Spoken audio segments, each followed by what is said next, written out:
I'm Todd Jones, recovering from 30 years as a sports writer. Thanks for joining me as I sit down with some of the best sports writers of our time, who knew the greatest athletes and coaches and experienced firsthand some of the biggest sports moments of the past half century. We'll share stories behind the stories, some we've only told each other. Pull up a seat on Press Box Access. Go ahead and name an NFL moment. Any moment. Vito Stellino, he was there, and he wrote about it. Seriously, think about this. He started covering the NFL in 1963.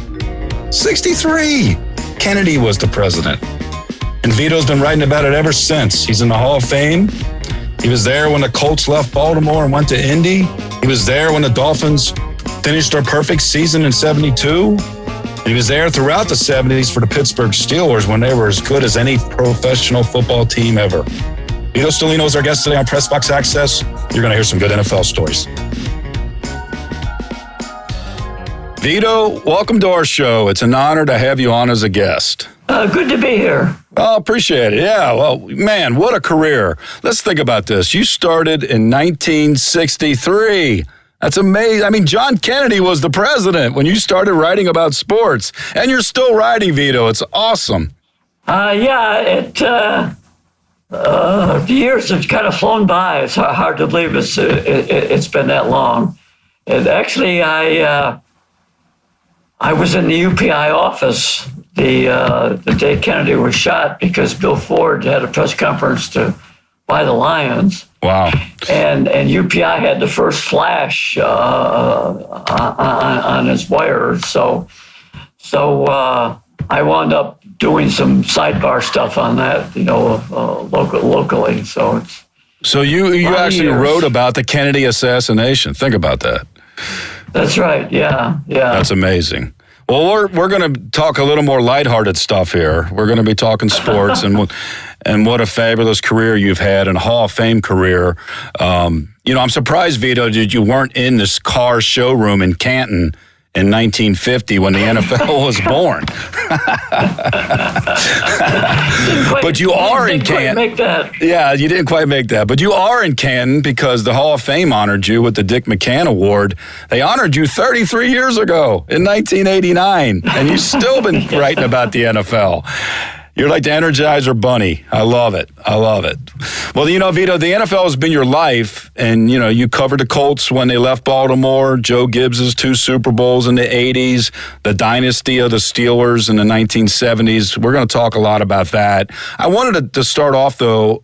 A lot of people will not realize you're so synonymous with the NFL, but early in your career, you covered all kinds of sports. You worked for UPI in Detroit and New York. You did like 6 World Series, Gordie Howe's NHL record goal in 1963. What was it like being a sports writer before you got tied up in the NFL? Tell me about some of the things that you enjoyed covering back in those days. In those days, the NFL was not very busy in the off season.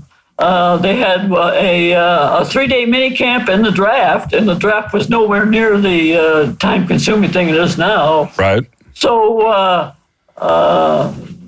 covered a lot of other things, baseball, the World Series, covered some tennis at Forest Hills before the current complex was built.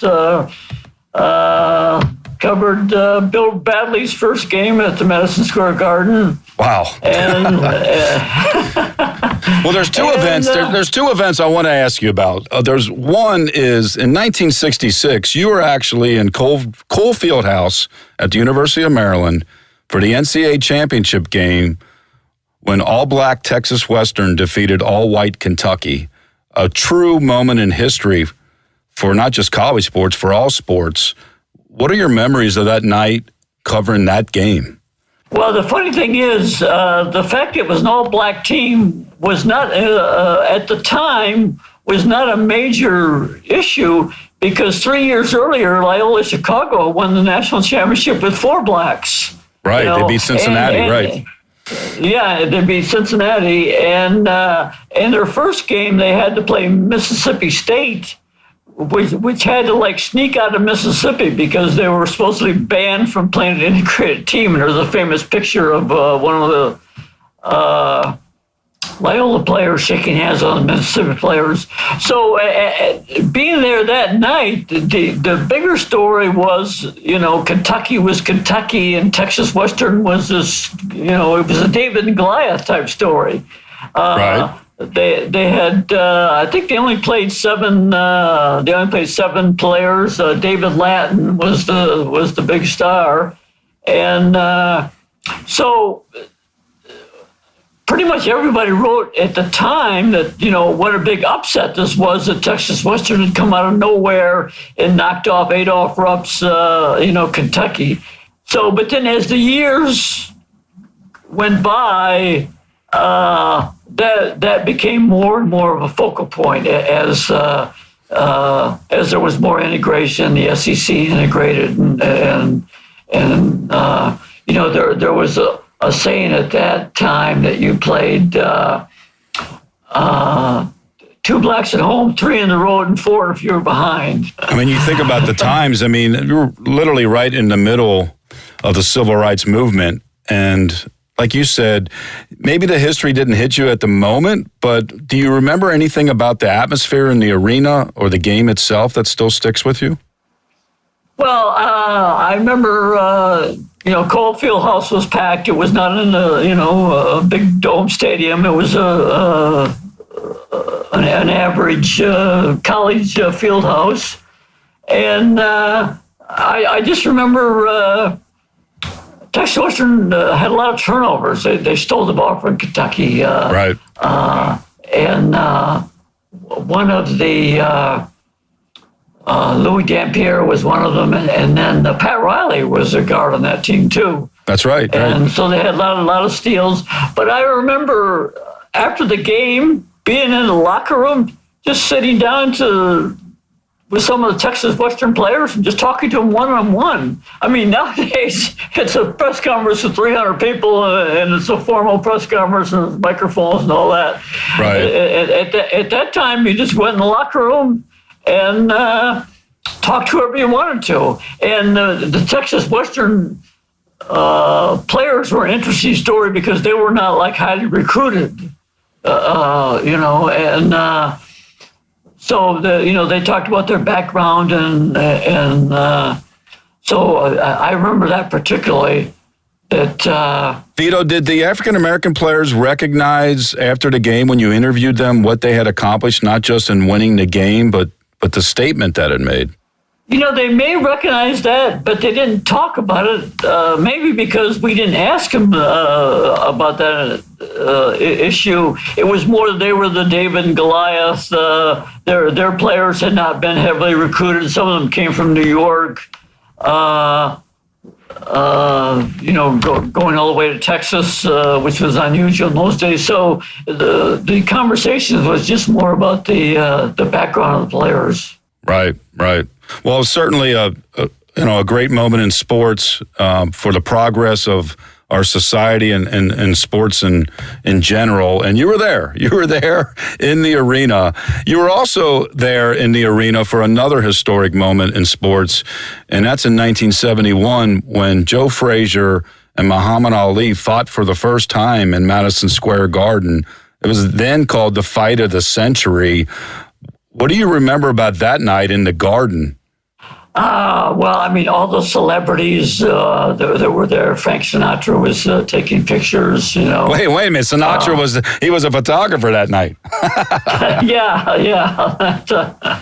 And but I remember most is that my assignment was the Muhammad Ali press conference after the match, right. which was the coveted assignment. I wasn't really a boxing writer, so but that was the thing to cover because he was such a Muhammad. He was Muhammad Ali, and he was going to say all kinds of things, and so I'm looking forward. Right, to you it. weren't going to be lacking. You weren't going to be lacking for quotes that night, Vito.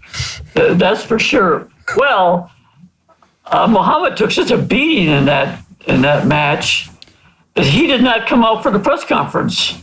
So instead of Muhammad, we got Bandini Brown. So I went from having what would have been a great story to a press conference with Bandini Brown talking about the fight. And I don't think people remember that now, that Muhammad didn't even come up for a press conference, which was so unusual for him because he loved the spotlight. Right. But as I say, he may have fought him too soon. The 3.5 years, he was rusty. And the amazing thing is he came back and won the other two. Exactly, yeah. But actually, of course, then he kept fighting, and the toll it took on him, and it actually in the end became kind of a sad story. Yeah, sure did. I mean, you think about that fight was so brutal that Frazier, the winner, was immediately taken to the hospital, and he was the winner. Yeah, it was just amazing. They they went 15 rounds then, and he finally knocked Ali down at one point, I think late in the fight. But yeah, it was just brutal, and it was such an event. But on the other hand, you have all these second thoughts about the price those guys paid for those 3 fights. Right. So, and of course now boxing, nobody even knows who the heavyweight champion is. It's really changed. Exactly right. I mean, there was a time when it was all baseball, boxing, and horse racing, back in those days. And now, I mean, it's the NFL's world, and we're just renting space. And you've been there throughout the growth of the NFL, literally. I mean, when you started in '63, before you went into the Army for a couple of years and came back in '66, in '63, you were part of the biggest story of the NFL that year, the suspension of Alex Karras and Paul Hornung for gambling, and you were working in Detroit, right? Yeah, and I don't know if I was just lucky or I just happened to be often in the right place at the right time, and so the NFL called us to alert us that they would make the announcement like at say 1:00 in the afternoon. I forget the exact time. So I drove out to Karras's house, which, you know the kind of houses that players live in now. This was a block of houses, all the same, very middle class, maybe even lower middle class neighborhood. And of course, there were no like it was like a row house, like a row house. Well, no, there were separate houses. They weren't row houses, but they were very, very modest houses. And so then I had no cell phone. So then I had to go in a parking lot and call the office to find out what happened, before I actually arrived at the house, because I didn't know what to say. Well, I got, they told me he's suspended, so I drive to the house and ring the doorbell. And I still remember his wife came to the door wearing a dress. But in those days, women wore dresses even at home. And this little girl was like holding the hem of her dress, and she was crying. And he had already left for the stadium. So then I had to get back in my car, drive down to the stadium. And I remember Karras, he was really furious, although he did a TV interview, which was one of the most ill-advised things you can imagine, where he virtually said he had gambled, but he'd gamble small amounts, didn't think it was a big deal. And, just a little bit. Yeah, I mean, it's, but anyway, he was so bitter. I'll still remember the quote. He said, I can go back to, I think it was in Gary, Indiana, and work in the steel mills for all the steel I can eat. Oh, wow. He was very upset. But Hornung was at the end of his career, but Karras was like the defensive player in the league that time, right? Well, no, he was still 62 season. He was still at the top of his game. Right. No, I mean it was like the best offensive player and the best defensive player in the league were being suspended. Now you can argue maybe he wasn't the best offensive player. I'd say one of the best because obviously Jim Brown was in the league at the time. But Karras, we were focused on Karras all along because he'd gone on TV. The Hornung thing came out of nowhere. We had no idea that he was even being investigated or anything like that. And in fact, we found out later that Rozelle called Lombardi to come to New York, and he told him, "Hey, here's the evidence." And Lombardi said, "Hey, you have no choice," And so, so that was. That was kind of like the first major national story that I was involved in.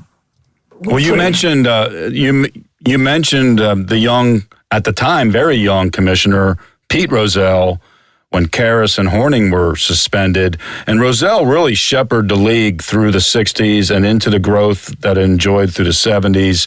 But, in 1970, when they started Monday Night Football, that was like a risk, right? You were at the press conference when they were going to unveil this show, basically, a Monday night game, but that wasn't like a guarantee. Now it's just part of our culture. But when you were there writing about it, what did you think? It was a risk?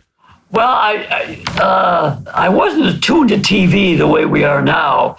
It turned out CBS and NBC turned it down, and CBS only and ABC only took it because Rozelle threatened to put it in syndication, and ABC was worried that their stations would,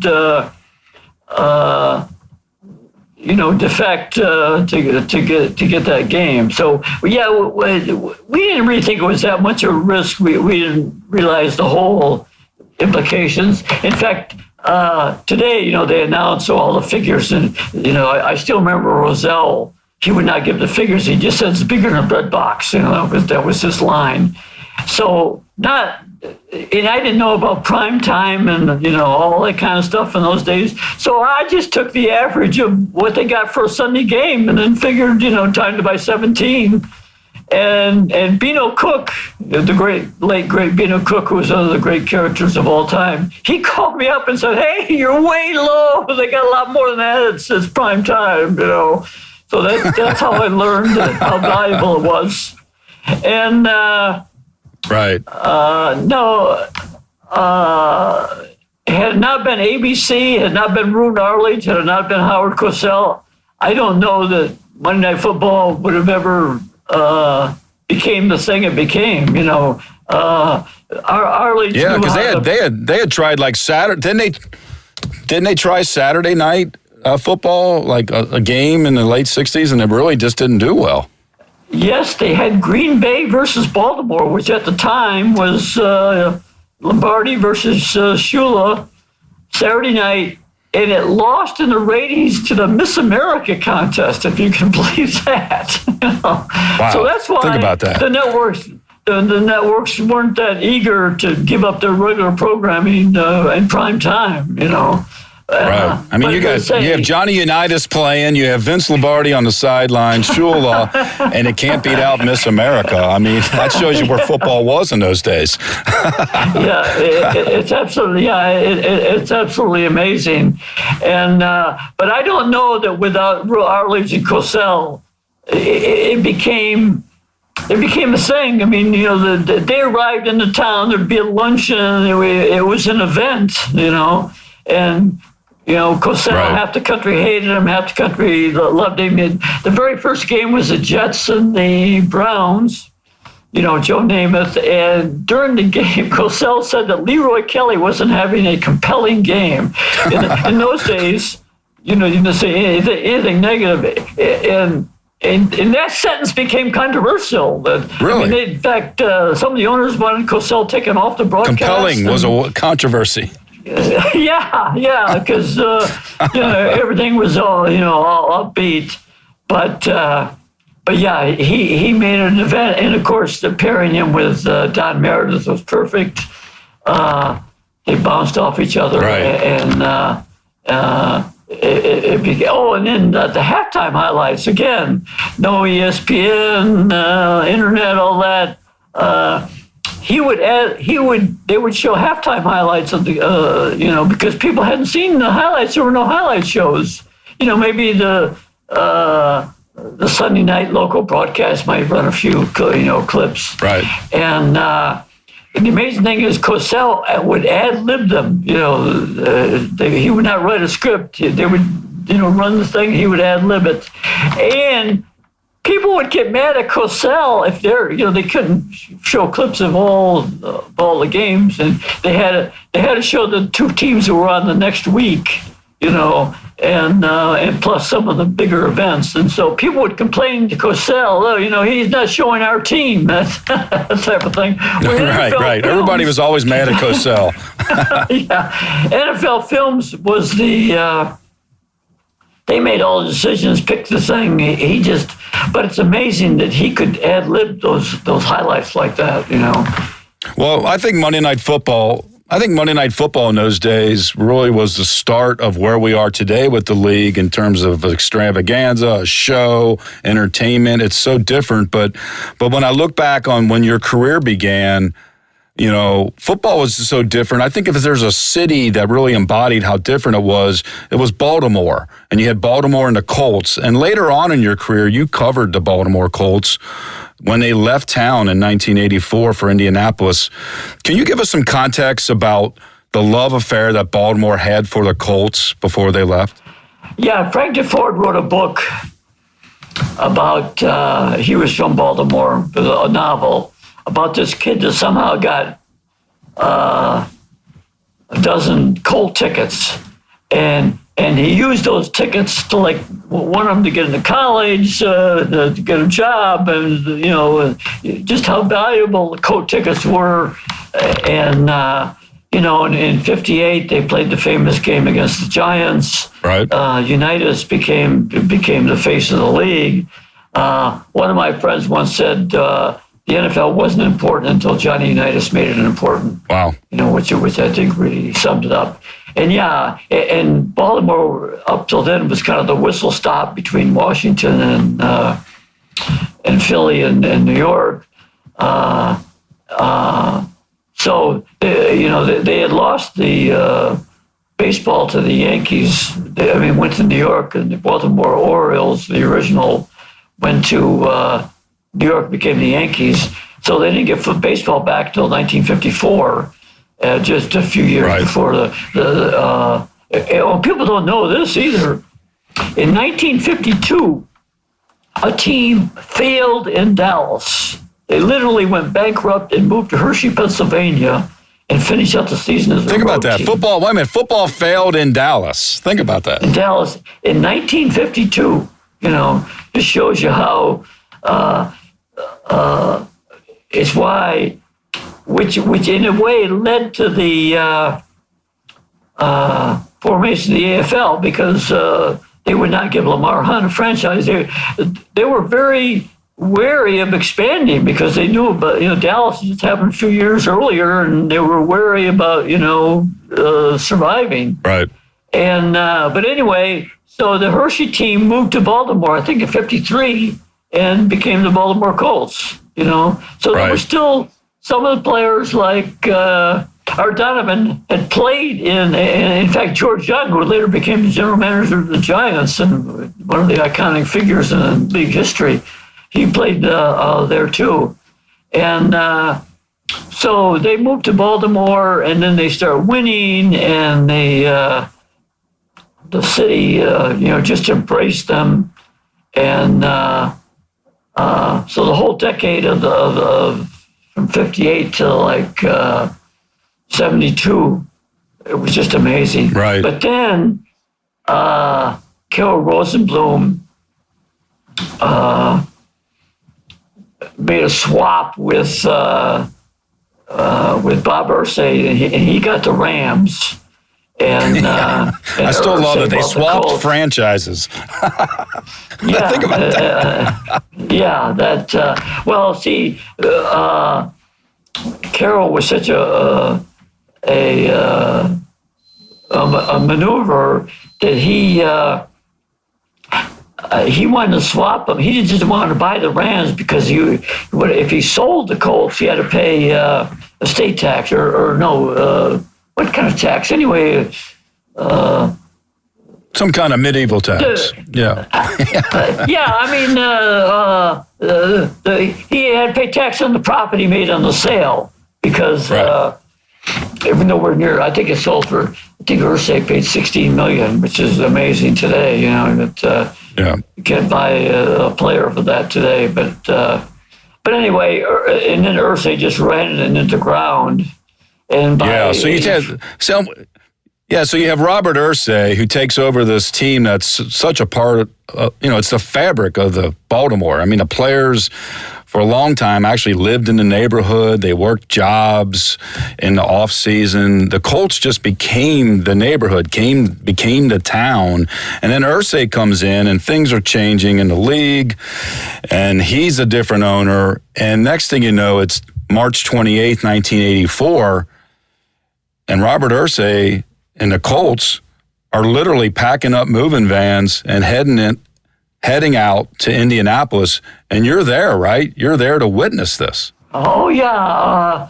The moving, well, I mean, it had been rumored that they were going to move. In fact, Irsay, he had a press conference when I was at the Super Bowl denying that they were going to move. Of course, he had been in Phoenix before he came to Baltimore to deny it. In fact, I wasn't there, and he said, "Well, where's the tall Italian guy?" You know, but it was at night, so he was looking for you. Yeah, but anyway, that night the moving vans started pulling up. The reason that they moved in the middle of the night was the city of Oakland came up with this idea of eminent domain that they could take over the Raiders because they moved to Los Angeles in '83, and so then Baltimore got the idea. I'm not so sure Irsay would have moved because he wasn't the sharpest operator in the world. I don't know where he did something that bold. Moving the team then was huge. Hadn't happened a long time. And the Raiders was considered an outlier because it was Al Davis, and with Al, he lived by his own rules. Right. Anyway, so we got some calls. Hey, something's happened at the Colt complex. So I go out there, and these moving vans were there. It was snowing, sleeting. It was kind of a real surreal scene, and these moving vans started moving out, and we didn't know where they were going. Wow. But that's why he did it at night. He was sneaking out of town so they couldn't use eminent domain, which, as a legal theory, never held any water anyway. Did word spread? Did word spread that night? Did people show up? Fans? There were some fans there because a dozen moving vans all of a sudden rolled down the street. It caught people's attention. Yeah, so there were people there. They wouldn't let us into the complex. So all we could just do was just wait and yell to drivers, "Where are you going?" That type of thing. Of course, they didn't say it. And the people who did the packing were like a bunch of college students, and I forget who lined them up. And the moving vans, the Mayflower moving vans, did not help Mayflower's business in Baltimore after that. Although, I bet the vans were not from Baltimore. They had driven down. I forget from where they had. It was a town, I think, in Pennsylvania where they came from. Right. And so, I mean, that was just a devastating thing in Baltimore to lose the Colts. The NFL did nothing to stop it. And then 6 months later, Eagles Leonard Tillis tried to move the Eagles to Phoenix, and all of a sudden the NFL sweeps into action, and they managed to block that move. So at a press conference, I said, hey, wait a second. 6 months ago, you couldn't do anything to stop the Colts from moving. And Roselle gave some kind of answer. I forget what it was. I mean, I understood Philadelphia was the fourth largest market in the country. Baltimore, for all the excitement in Baltimore over the team, it was still a small market team. Well, anyway, right. A few days later, Roselle calls me at home unsolicited. This is kind of the guy Roselle was. And he said, hey, I understand, just want you to know that if Baltimore gets a stadium deal, they're going to get an expansion team.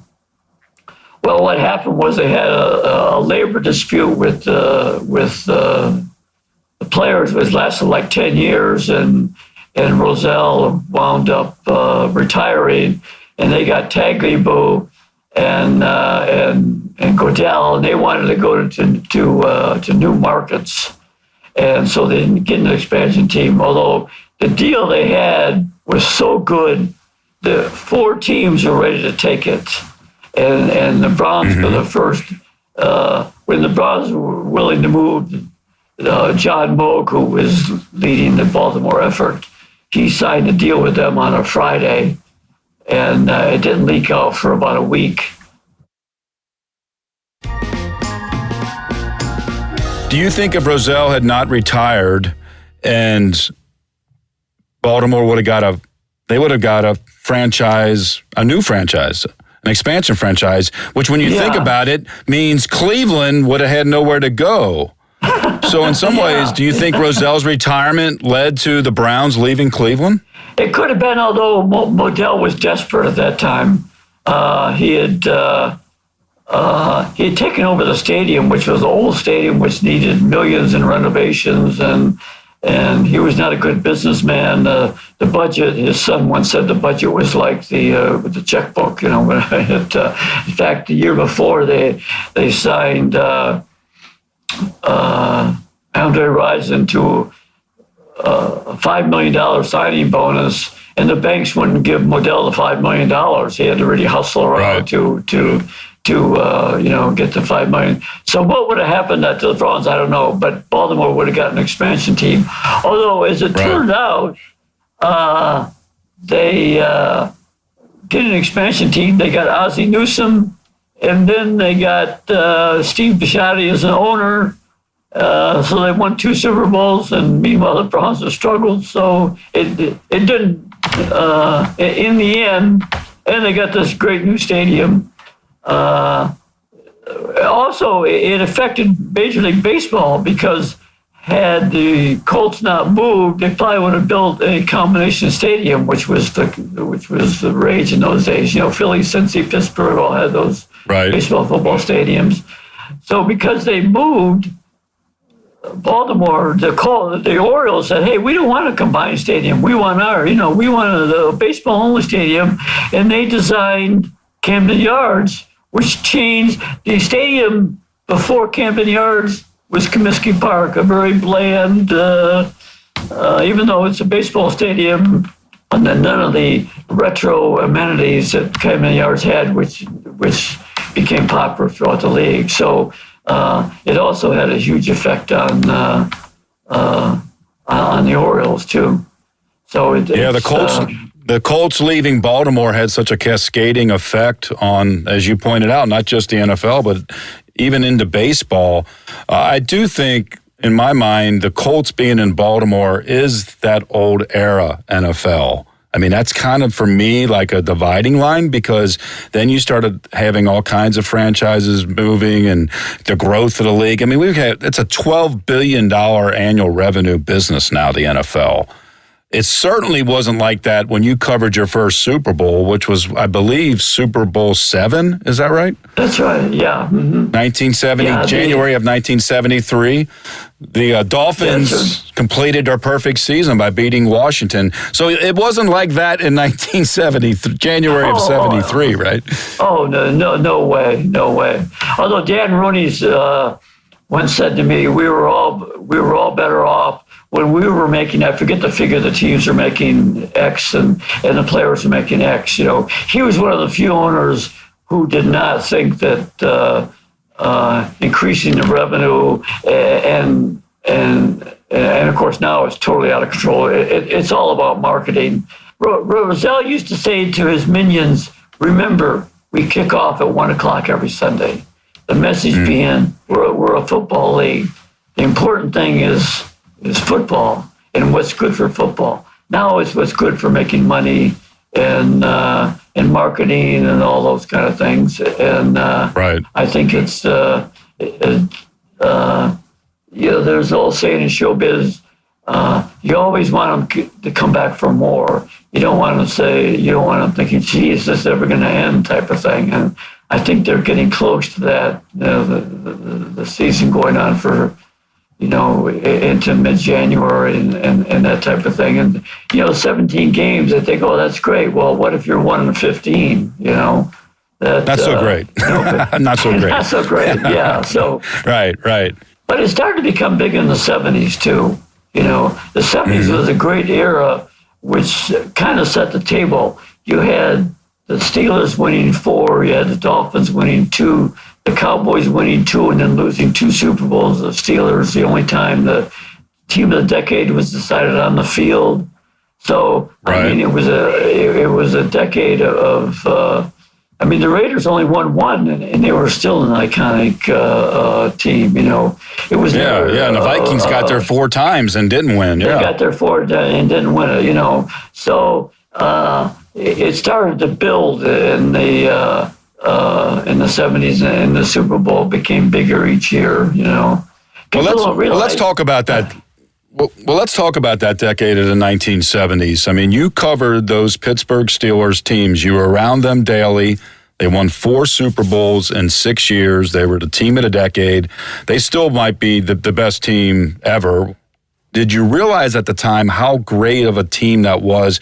Not just the fact that they were winning, but that you were covering an all-time team. Yeah, it's interesting. When they won the first 2, and I wrote this, and it kind of ticked off some people in Pittsburgh. I said, to be considered great, you got to be considered like Lombardi or the Cleveland Browns or the Paul Brown area. You got to win at least 3, And never enough, Vito. Yeah, and so in '76, they still think may have been their best team. They had like 5 shutouts. They got off to a bad start, but then they won the last 9 regular season games. Just blew out Baltimore and Burt Jones in the first game. But in that game, Franco and Brocky were both hurt, so they go to Oakland with only one healthy running back, Reggie Harrison, and they lost. So they, and then the next year they had what Noel called the year of distractions. They had guys holding out, and so they didn't win again. So then I started to think, maybe it's a 2-year deal. But then the funny thing is, the window's up, yeah. To neutralize the Steeler defense, in effect.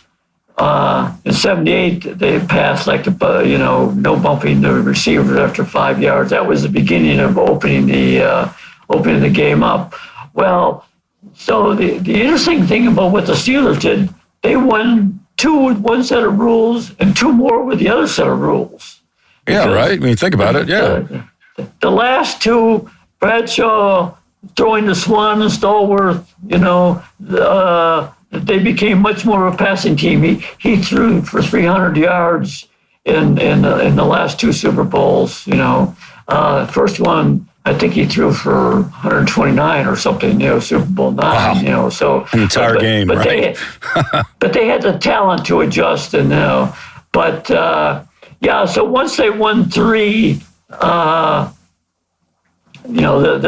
I was saying, hey, this Then they met Vito standards. Yeah. Hey, on a daily basis. I was going to add another thing. The amazing thing about that team, too, is they didn't make the money that they made to make today. Or today, the big deal is getting your second contract, Well, that was, in fact, the rookies were making less than the sports writers in those days. They're making less than $20,000 a year. It was amazing. That's pretty amazing. So winning, I'm not saying I want to win now, but winning was like added importance. In that run, they only lost one game to a team that finished below 500. If they were supposed to, they lost to, Oakland on occasion and that, but they were supposed to beat you. They beat you. And I remember they lost a game in Cleveland, and they took a bus in those days. Cleveland's not that far. And driving back, I wasn't on the bus, but I was told this story. One of the players said, "What's Vito going to say about this?" You're like the conscience of the Steelers. Yeah. Well, the great Steelers, those great Steeler teams were led by Coach Chuck Noll. They had 9 Hall of Fame players. We're talking Terry Bradshaw, Franco Harris, Lynn Swann, John Stallworth. Those were the offensive guys. And then you get to the defense, and you get the Steel Curtain, led by Mean Joe Green. And you got guys like Jack Ham, Mel Blount, Jack Lambert. Think about it. Think about the talent on that team. And yet it was also different. You were around these guys like every day, and you could just talk to them, right? Unlike today. So tell me what it was like to cover the team on a daily basis. Well, it was amazing. They were very.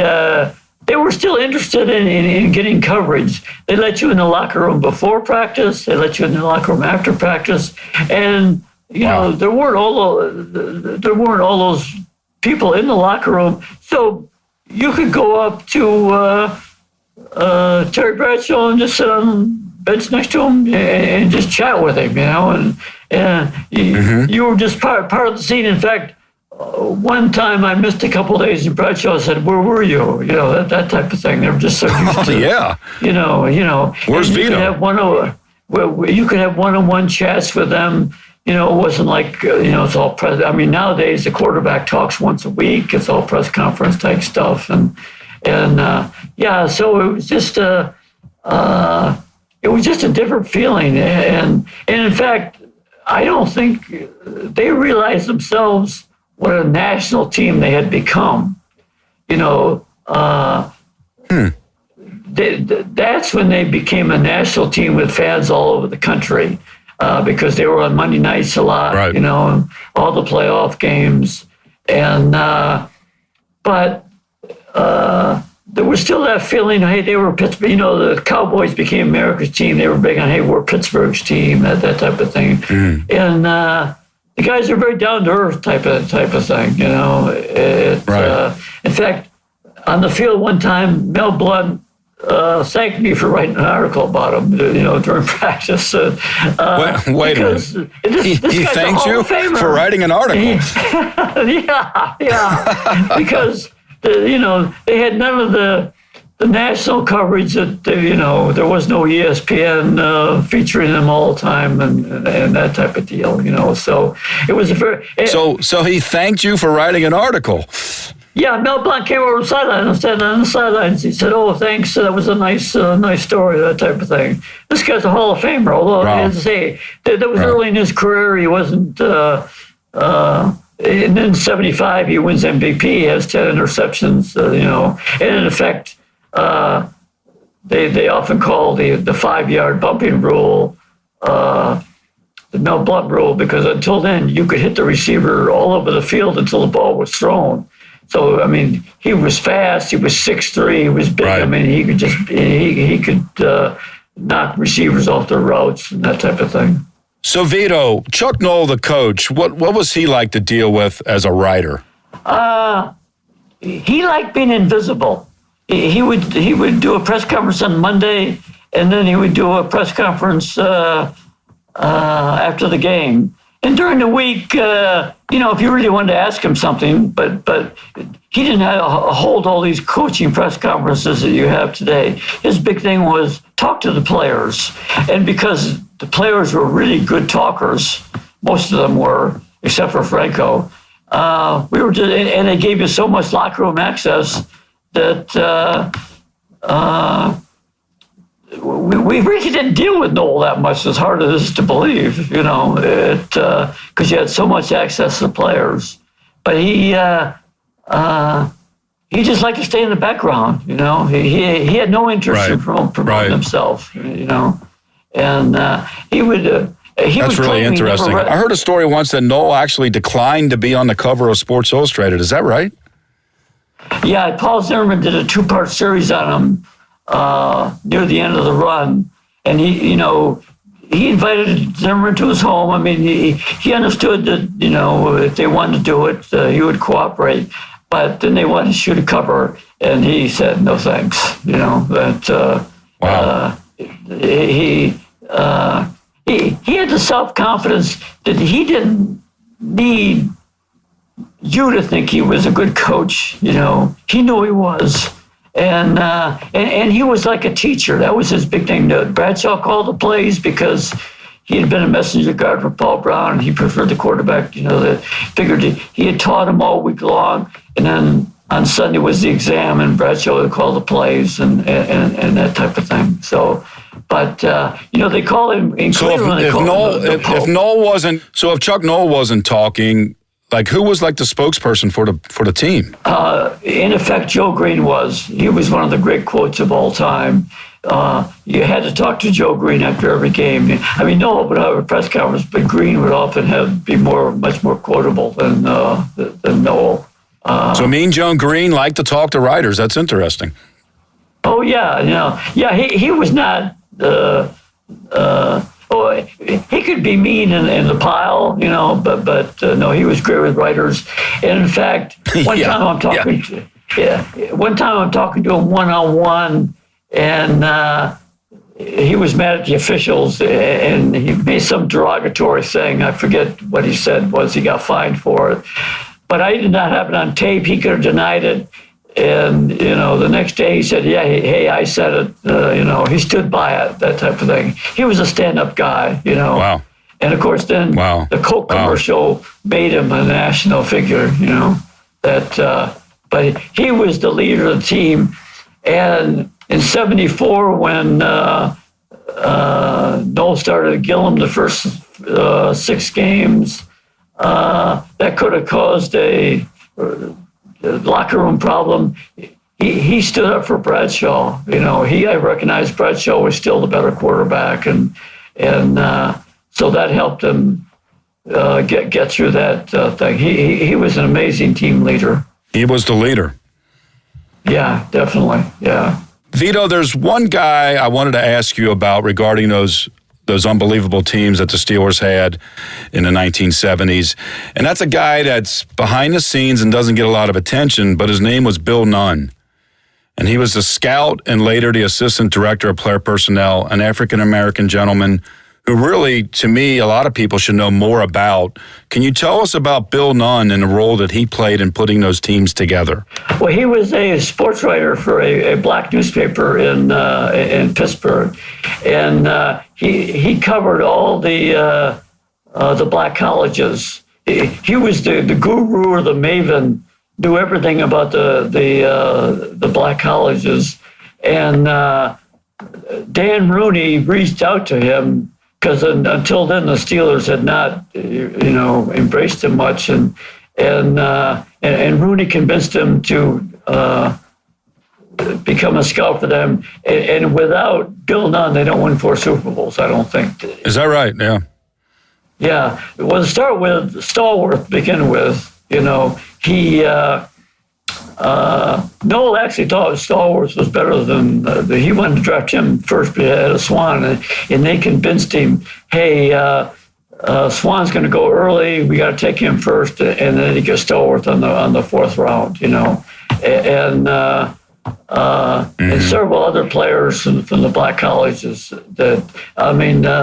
a free agent down in Shell, he became a Hall of Famer. You know, and he could have signed anywhere. And his coach told him, "Hey, you go with the Steelers, you'll get a fair shot." And that was look at the pictures of the 1973 Dolphins and the 1974 Steelers.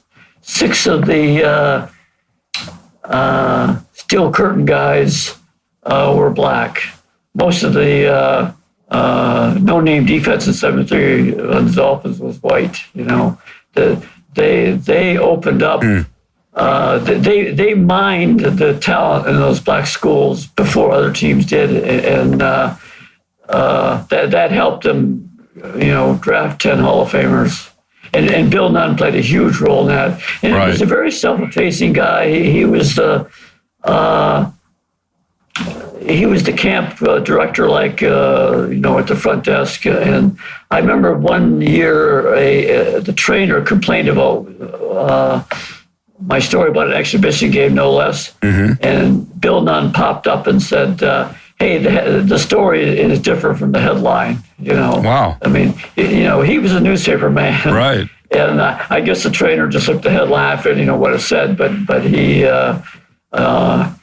didn't like it, and Nunn said, "Hey, read the story," that type of thing. And yeah, he was an amazing guy. It's great they put him in the Hall of Fame because he certainly deserved it. Right.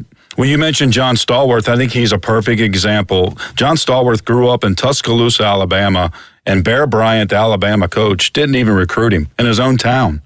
And Stallworth ends up going to Alabama A&M, and Bill Nunn finds him because of that. Yeah. And another good story about that is there was a concern about his 40 time, and Nunn got him alone and got a better time on him, and then scooped up the films of it from the school and said, "Yeah, well, I'll bring these back and we'll forward them to the other teams." Those films never left the Steeler offices, and Stallworth said at the time, I think Alabama was integrated by 1974. 1970. I mean, I think they were integrated, but he said he was only they were only taking the best of the best. You know, and Stallworth had not been a star high school player. You know, going to an all-black school in Tuscaloosa didn't get much attention. And but imagine he goes to Alabama. He's a first-round draft choice, probably. You know, right. So John Stallworth was certainly fast enough in January of 1980, the Steelers' 4th Super Bowl appearance that decade of the 70s. They had won 3. They're going for their 4th, but they're trailing. They're losing to the Los Angeles Rams at the Rose Bowl Stadium, 19-17, with about, a dozen minutes to go in the game. It's 3rd and 8. And that sets up a play that means a lot in your memories of Super Bowls, right? 70, slot, hook, and go. And Noel sent the play in. It had not worked in practice well. Swan was hurt, so they're double covering Stallworth. So they went deep. Bradshaw took a deep drop, to give Stallworth time to get to the opposing 30-yard line. So they were like at the 28 or so, something around there. So he threw the ball about 50 yards in the air, dropped right into, you remember the catch, it was on the cover of SI. Mm-hmm. I still think that's got to be one of the greatest plays in Super Bowl history, and it's been almost forgotten because just another Super Bowl win, but it was just perfect execution, double coverage, a Hall of Famer throwing to a Hall of Famer, and also, unfortunately, CBS zeroed in close on Stallworth instead of pulling back. It was in the Rose Bowl. Half of the fans were waving terrible towels in the mountains in the background. It was at night. And the last 30 yards, Stallworth was running alone. Eddie Brown had made a dive for the ball, missed it, went to the ground. And so for the last 30 yards, he's just running all by himself. It was like putting the exclamation point on the dynasty. That was like the last hurrah. And I just think that was so significant. The blocking had to be perfect for him to take that deep drop.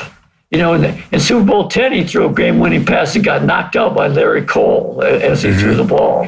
That was a 64-yarder Swan.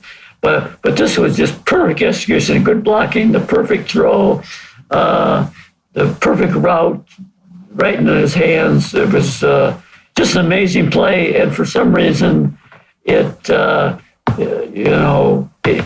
nowhere near the attention of, say, the helmet catch or the Manningham catch or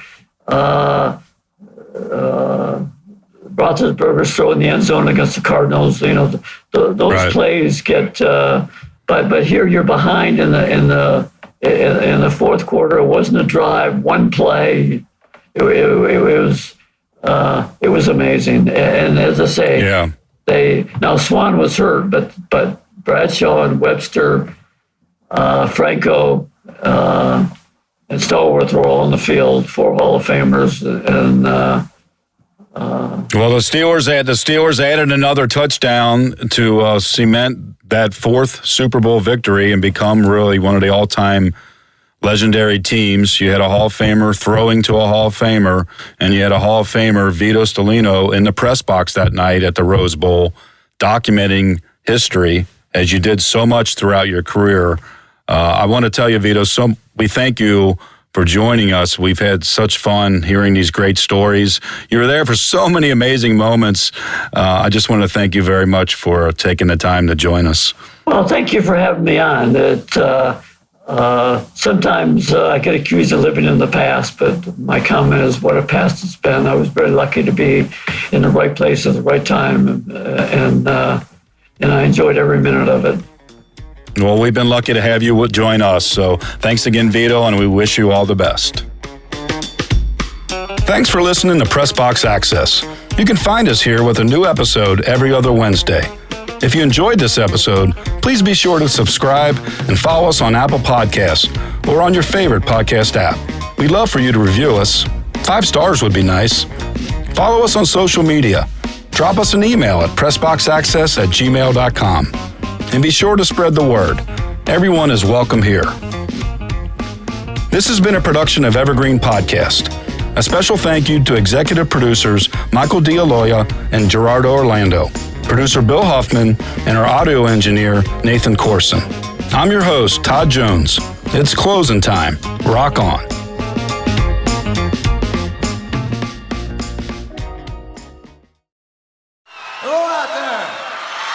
Yes, hello out there, everyone. I'm Hal Schwartz. And I'm Flynn McLean. Together, we host a podcast called None But the Brave, which focuses on the music and career of Bruce Springsteen. We begin season 4 of the podcast on September 26th with a look at the 40th anniversary of Nebraska, and we'd love for you to join us. And you can check out our previous 3 seasons right now, wherever you get your podcast.